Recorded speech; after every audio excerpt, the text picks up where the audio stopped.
Hi, I'm Heather, and I'm here to read Corduroy by Freeman.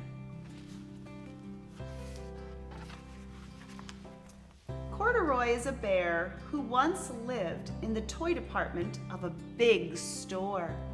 Day after day, he waited with all the other animals and dolls for somebody to come along and take him home. The store was always filled with shoppers buying all sorts of things, but no one ever seemed to want a small bear in green overalls.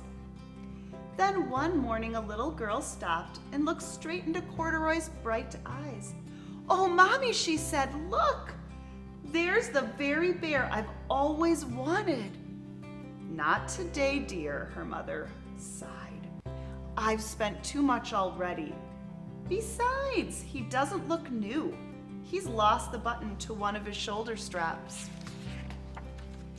Corduroy watched them sadly as they walked away. "I didn't know I'd lost a button," he said to himself. "Tonight, I'll go see if I can find it." Late that evening, when all the shoppers had gone and the doors were shut and locked, Corduroy climbed carefully down from his shelf and began searching everywhere on the floor for his lost button. Suddenly, he felt the floor moving under him. Quite by accident, he had stepped onto an escalator, and up he went. Could this be a mountain, he wondered? I think I've always wanted to climb a mountain.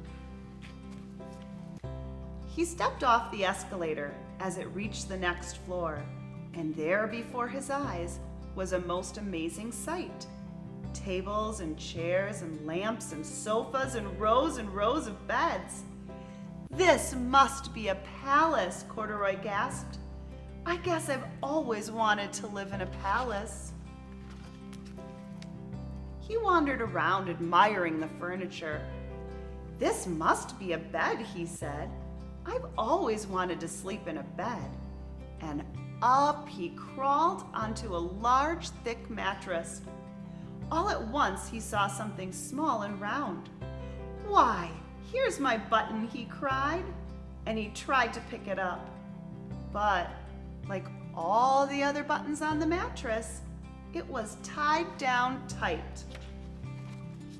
He yanked and pulled with both paws until pop! Off came the button, and off the mattress Corduroy toppled. Bang! Into a tall floor lamp. Over it fell with a crash. Corduroy didn't know it, but there was someone else awake in the store. The night watchman was going his rounds on the floor above. When he heard the crash, he came dashing down the escalator. "Now, who in the world did that?" he exclaimed. "Somebody must be hiding around here." He flashed his light under and over sofas and beds until he came to the biggest bed of all. And there he saw two fuzzy brown ears sticking up from under the cover. "Hello," he said. "How did you get upstairs?" The watchman tucked Corduroy under his arm and carried him down the escalator and set him on the shelf in the toy department with the other animals and dolls. Corduroy was just waking up when the first customers came into the store in the morning, and there, looking at him with a wide, warm smile, was the same little girl he'd seen only the day before. "I'm Lisa," she said, "and you're going to be my very own bear. Last night I counted what I'd saved in my piggy bank, and my mother said I could bring you home." "Shall I put him in a box for you?" the saleslady asked. "Oh, no, thank you," Lisa answered, and she carried Corduroy home in her arms. She ran all the way up 4 flights of stairs into her family's apartment and straight to her own room. Corduroy blinked. There was a chair and a chest of drawers, and alongside a girl-sized bed stood a little bed, just the right size for him. The room was small, nothing like the enormous palace in the department store. "This must be home," he said.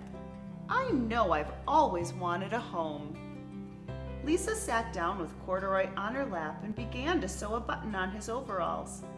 "I like you the way you are," she said, "but you'll be more comfortable with your shoulder strap fastened." "You must be a friend," said Corduroy. "I've always wanted a friend." "Me too," said Lisa, and gave him a big hug. The end.